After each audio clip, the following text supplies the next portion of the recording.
की है और इसकी कुल लागत 12,000 करोड़ रुपए है। जनता को बता दें कि इस मार्ग से उत्तराखंड राज्य के विकास एवं पर्यटन को प्रोत्साहन मिलेगा।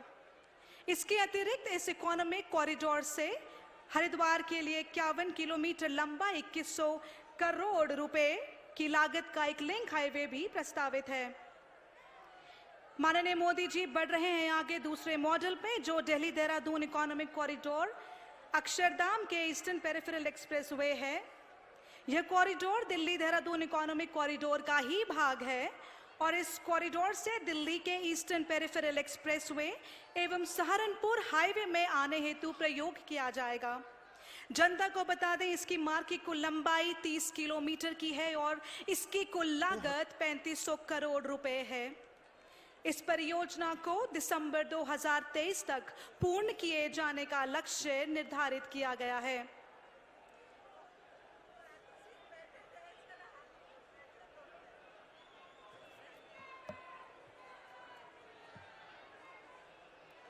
अत्यंत ही गौरवमय क्षण, विश्व प्रख्यात सबसे लोकप्रिय विश्व गौरव माननीय प्रधानमंत्री जी हमारे बीच में हैं।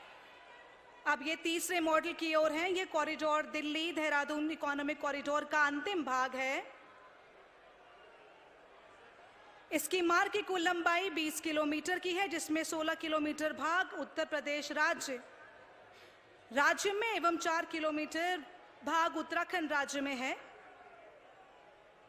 इस कॉरिडोर में 12 किलोमीटर लंबाई में वन्य जीव कॉरिडोर तथा 34 मीटर लंबी सुरंग को बनाया जाना है, जो पूरे एशिया का सबसे लंबा वन्य जीव कॉरिडोर होगा। आगे मैं अनुरोध करूंगी, उत्तराखंड गति शक्ति एक लघु फिल्म का प्रदर्शन आप सभी के सामने है, आप स्क्रीन पे देख सकते हैं। 2022 तक एक नए भारत का निर्माण करने के लिए माननीय प्रधानमंत्री जी के विजन के तहत विश्व स्तरीय ट्रांसपोर्ट इंफ्रास्ट्रक्चर के विकास को प्राथमिकता दी गई है। दिल्ली से देहरादून की दूरी अब सिमटने वाली है। अब महज 2.5 घंटे में आप दिल्ली से देहरादून पहुंच सकेंगे। दिल्ली देहरादून इकोनॉमिक कॉरिडोर की लंबाई 210 किलोमीटर है और इसकी पूंजी लागत 12,000 करोड़ रुपए है, जो कि उत्तर पूर्वी दिल्ली, गाजियाबाद, बागपत, शामली, मुजफ्फरनगर, सहारनपुर तथा देहरादून जिलों से गुजरेगा। इस कॉरिडोर से एक 50 किलोमीटर पर हरिद्वार को भी जोड़ेगा, जो कि 2,095 करोड़ रुपए की लागत से बनाया जाएगा।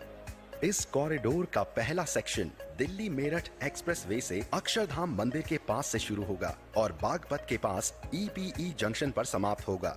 32 किलोमीटर में से 18 किलोमीटर एलिवेटेड रोड, जो शास्त्री पार्क, खजूरी खास और मंडोला से होकर गुजरेगा। दूसरे सेक्शन में EPE क्रॉसिंग के बाद ये west side amenity Ratlam Madhya Pradesh का मॉडल देखते हुए फील्ड मार्ग होगा। हाईवे पर प्रवेश और निकास के लिए कुल 7 इस मॉडल में ट्रैवलर्स को फैसिलिटी मिलेगी, जैसे resorts, restaurants, hospitals, choker facilities रहेंगी, डॉर्मेटरीज रहेंगी और आराम के लिए स्थान भी रहेगा। ये मध्य प्रदेश के एक्सप्रेस हाईवे का मॉडल है, जो दिल्ली मुंबई एक्सप्रेसवे का ही भाग है।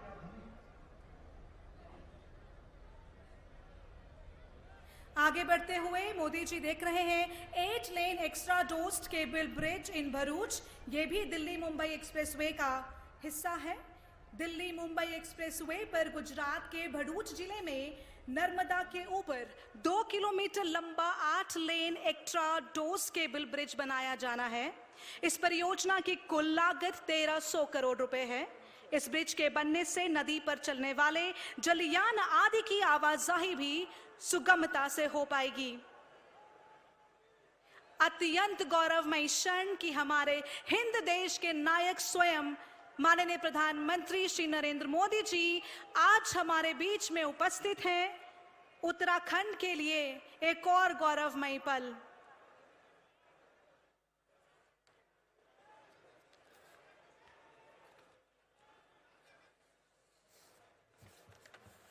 आगे बढ़ते हुए Delhi Vadodara express animal overpass package है। यह दिल्ली वडोदरा एक्सप्रेसवे राजस्थान में स्थित रणथंभौर टाइगर रिजर्व से होकर गुजरता है। इस परियोजना में टाइगर कॉरिडोर पर विपरीत प्रभाव कम करने एवं यात्रियों की सुखद यात्रा के लिए 300 मीटर के 4 वन्य जीव अंडरपास एवं 3.5 किलोमीटर लंबा वन्य जीव ओवरपास बनाया जाना है।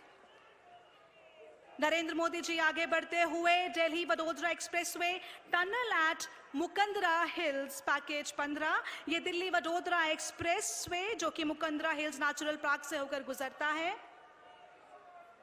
इस नेचुरल पार्क में वन्य जीव के ऊपर विपरीत प्रभाव को कम करने के लिए देश की पहली 4 किलोमीटर लंबाई में 8 लेन सुरंग बनाई जानी है। इस परियोजना की कुल लागत 1500 करोड़ रुपए है।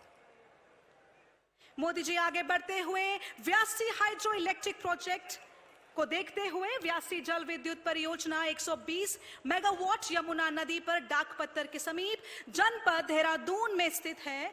परियोजना की कुल लागत 1777 करोड़ रुपए है और परियोजना से प्रतिवर्ष 353 मिलियन यूनिट ऊर्जा राज्य को प्राप्त होगी, जिससे उत्तरी ग्रिड में निर्बाध एवं उच्च गुणवत्ता की विद्युत आपूर्ति सुनिश्चित हो सकेगी।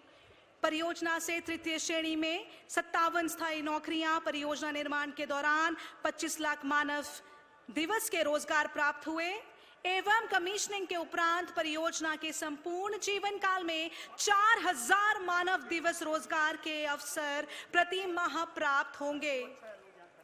ये हमारा प्रदर्शनी स्थल के प्रोजेक्ट्स की प्रदर्शनी माननीय देश के प्रधानमंत्री यशस्वी प्रधानमंत्री श्री नरेंद्र मोदी जी फिलहाल प्रदर्शनी स्थल में प्रोजेक्ट्स का जायजा लेते हुए बस कुछ ही क्षण में माननीय प्रधानमंत्री जी उत्तराखंड के युवा एवं यशस्वी मुख्यमंत्री श्री पुष्कर सिंह धामी जी से वार्ता करते हुए, साथ में चीफ सेक्रेटरी जी, वास्तव में वर्षों बाद देश ने अपने ऐसा नेता पाया